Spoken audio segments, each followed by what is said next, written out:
He takes the bag from the alley. It looks like trash. Inside is money. The smell of diesel hangs heavy. The city hums with life. Every truck that rolls out before dawn is part of an invisible army feeding a criminal machine that hides behind route sheets and invoices. New York City, summer 1978. Garbage trucks rumble down narrow streets slick with last night's rain. The sound of steel bins echoes between brick walls. Drivers in sweat-soaked shirts toss bags without looking up. But behind the noise, the city's filth is not the only thing being hauled away. Money is. If you love stories about power hidden in plain sight, where New York's clean streets were paid for in dirty cash, make sure to follow, because this one ends with the fall of an empire built on trash. For decades, the Mafia owned the garbage. Not just the trucks, the routes, or the dumps, but the system itself. They turned trash into tribute.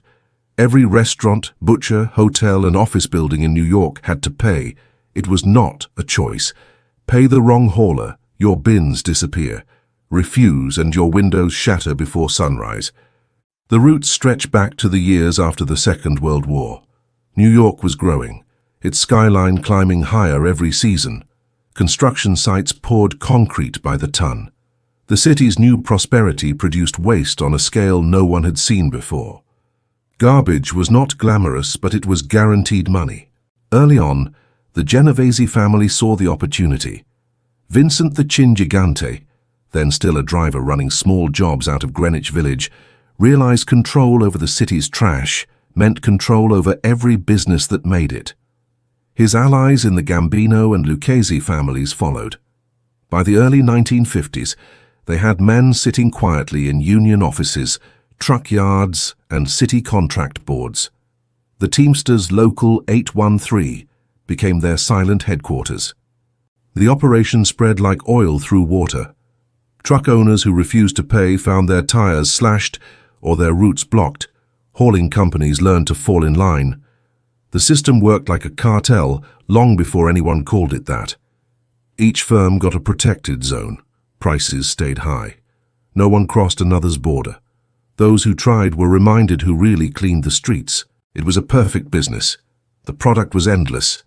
The victims could not complain. A diner owner in Queens might think he was choosing a hauler from a list of bidders. In reality, all 5 companies on that list were controlled by the same crew. The city never saw it because the paperwork looked clean. Fake names, cousins, front offices, accountants, all designed to disguise the same network. Behind closed doors, a handful of men decided which company won which contract. Their headquarters was not a skyscraper boardroom. It was a back room above a social club on Mott Street. Cigarette smoke filled the air. Ledgers were passed around. Cash payments went into plain envelopes marked only with numbers. The money flowed up the chain week after week, ton after ton. By 1975, the waste industry generated hundreds of millions of dollars a year. Construction debris, restaurant scraps, office refuse, even hospital waste all moved through mob-linked hands. Fresh Kills landfill on Staten Island became a river of illegal dumping. Inspectors looked the other way after quiet payoffs. Haulers could overfill trucks, ignore safety rules, and still get paid. Every bag meant more profit. The public never saw the system working because it looked ordinary. Men in uniforms, trucks with names painted in block letters, all blending into the daily noise of the city. Yet every turn of the compactor fed a racket so organized that even police precincts depended on mob-approved haulers for their own trash. The control was total. The Association of Trade Waste Removers, a so-called professional group, acted as the front. It held meetings, printed newsletters, and promised stability. What it really provided was discipline. No member could underbid another. No one could cross territories. Disobedience brought punishment. Sometimes it was a broken nose. Sometimes a truck mysteriously caught fire. One driver later told investigators, "The fire trucks came before the cops did. They knew the drill. Insurance took care of the rest." By the late 1970s, the racket expanded beyond New York. Crews in New Jersey, Connecticut, and even Chicago copied the model. The Teamsters' power reached coast to coast. Dump sites outside Newark and Elizabeth became dumping grounds for both garbage and secrets. Federal agents noticed the pattern when identical companies appeared in multiple states under new names, but with the same phone numbers. In 1978, the Bureau of Investigation quietly opened a file named Waste Hauling and Organized Crime. For the next 5 years, agents followed the money. They traced payments from haulers to trucking brokers to offshore accounts. They heard whispers about mobsters laundering profits through recycling plants and landfill contracts. Still, proof was thin. Nobody on the inside talked. The breakthrough came from an informant named Joseph Lardero, a dispatcher for a small Queens hauler. He met an agent in a diner on Queens Boulevard one humid night in August. The tape recorder captured only 6 words. They own the garbage. Every block. That line became the key to Operation Waistline. The Bureau formed a joint task force with the Department of Labor and the Internal Revenue Service. Their mission was simple: map the network, follow the bribes, find the men behind the shell companies. They started with King's Carting, a legitimate firm on paper that hauled waste for hospitals and supermarkets. Behind the scenes, it was run by Anthony "Fat" Tony Salerno, a Genovese boss already under surveillance for racketeering. Salerno's cut was $5 per ton. Multiply that by hundreds of trucks and the money became staggering. Across the East River, the Gambinos managed their own empire under Thomas Gambino. His fleet handled Manhattan's commercial waste. He dressed like a businessman, but his office manager was a soldier who reported directly to the family's hierarchy. The racket's strength came from cooperation. Rival families shared profits rather than fought. The garbage industry became a rare zone of peace among the 5 families because it was too valuable to risk. Even the Lucchese family's transport crews had an agreed percentage. Everyone got paid. Investigators bugged payphones near the depots, planted microphones inside dispatch offices, and monitored radio chatter. Conversations used coded language. Routes were called birthdays, pickups were referred to as dinners, and price hikes as weddings. It took months to decipher. In 1985, surveillance caught a meeting at a Brooklyn restaurant between Gambino and Salerno associates. On tape, a voice said, "We run it all, the streets, the dirt, the dumps." The evidence built slowly, piece by piece. But the waste racket had another layer. Beyond collection and disposal, the mob moved into recycling, landfill management, and construction debris. When environmental laws tightened, they turned regulations into new revenue. Companies paid bribes to dump illegally or to falsify recycling reports. In New Jersey, acres of wetlands were filled with toxic material under fake permits signed by local officials on the take. The reach extended west. In Chicago, the outfit controlled municipal contracts through union bosses and relatives. In Las Vegas, waste haulers connected to East Coast families used the same methods to handle casino refuse. It was a national shadow system, invisible yet everywhere.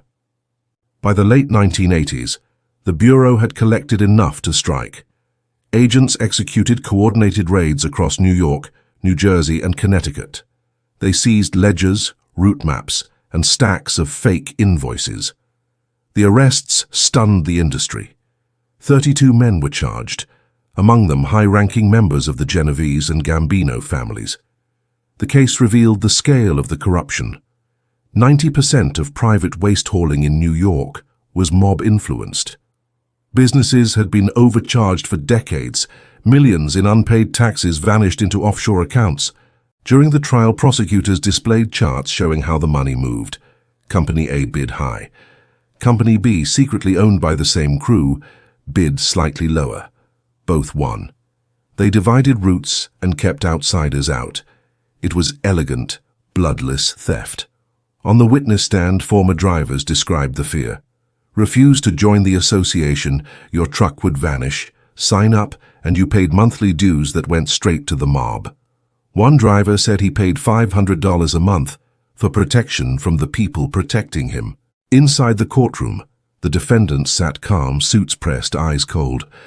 Salerno smiled as prosecutors played tapes of him bragging about his control. The jury took 3 days, guilty on most counts. The verdict shook the unions and city agencies that had turned a blind eye. In the aftermath, the city created the Trade Waste Commission, later renamed the Business Integrity Commission, to license and monitor haulers. Every company had to pass background checks and fingerprinting. Dozens of long-time firms lost their permits. New operators entered the field, but old habits died slowly. Fires at recycling depots, unreported dumping and intimidation continued through the early 1990s. Even as law enforcement dismantled the main network, fragments survived. Smaller crews took over abandoned routes. They called themselves independents, but still paid tribute to family captains. Garbage money was too easy to give up. In New Jersey, the old system reinvented itself through environmental consulting firms. Former mob accountants opened companies offering waste transport permits. They wrote the rules they used to break. Investigators found that some of these new firms had silent partners tied to the same old families. By the time the new century began, the mob's grip had weakened but not disappeared. The introduction of recycling contracts, hazardous waste disposal, and demolition cleanup created fresh opportunities. Instead of envelopes of cash, the bribes became consulting fees. The game stayed the same. The city that once fed the mob's garbage racket now spent millions trying to clean it up. Cameras at transfer stations, electronic route tracking, and surprise audits made it harder to cheat, but not impossible. Where there is waste, there is always room for corruption. Across the river in New Jersey's Meadowlands, bulldozers dug into hills of compacted trash. Beneath the soil, agents found old evidence, metal drums filled with chemicals dumped decades earlier under mob contracts. It was a buried history of greed and pollution. One retired agent described it best. He said, "The garbage business taught us the mob did not need bullets to rule. They just needed patience, paperwork, and a city that looked away." That patience built fortunes. It bought mansions in Staten Island, boats in Florida, and silence in City Hall. It turned sanitation workers into soldiers and truck yards into counting rooms. The garbage racket was the purest form of organized crime. No one saw it coming because everyone needed the service. Even today, some of the largest waste companies in America trace their roots to the old New York outfits. Their ownership may have changed, their names polished, but the structure remains familiar. Roots protected, prices aligned, competition quietly managed. The legacy endures. The story of the garbage racket is not one of glamour or blood. It is the story of control. A slow takeover of an industry nobody cared about until it was too late. It shows how power thrives not in violence, but in routine. Every morning, the city wakes to the same sound. Trucks grinding gears, workers shouting, compactors crushing. The rhythm that once fed an empire continues, stripped of names, but not of memory. New York built its skyline on concrete, and its stability on deals struck in shadow. Trash was the artery of that underworld. Every bag that left a sidewalk carried a slice of a criminal kingdom. The mob ruled by blending in. They did not hide in alleys with guns. They wore uniforms, drove trucks, and emptied bins. They turned necessity into leverage. When the city needed its streets clean, they owned the broom. What ended that rule was not a gunfight or a betrayal. It was paperwork, wiretaps, and time. The same patience that built the empire became its undoing. Every invoice, every whispered deal, every handshake left a trail. By the time the Bureau's agents filed their final reports, they had mapped a criminal network older than most of its members. The case became a textbook for modern racketeering law. The lessons reached far beyond sanitation. Construction, food delivery, shipping, all carried the same blueprint. Control the base service and you control the city. When the last indictments were read, reporters filled the courtroom. Cameras waited outside as trucks rolled past, their engines rumbling through lower Manhattan. The sound was ordinary, but everyone listening knew it carried an echo from another age. The empire built on trash had rotted from the inside. It began with a truck route and ended with a prison sentence. At night, The city's skyline glows above the rivers. Barges carry tons of garbage to distant landfills. Few people think about who moves it, who profits, or who once died to protect it. Yet the story remains buried under the asphalt, as much a part of New York as its bridges and lights. The garbage racket was the city's quiet heartbeat. For 50 years, it pulsed beneath every block, every alley, every dawn pickup. When it finally stopped, the silence was not clean. It was heavy, lingering, filled with the scent of everything that power leaves behind when it finally decays. And that is how the mob turned the simplest act in the city, taking out the trash, into one of the most profitable and enduring criminal empires in American history. It ended without smoke or gunfire, just the slow fade of engines rolling into the dark, carrying away the last traces of their own dominion.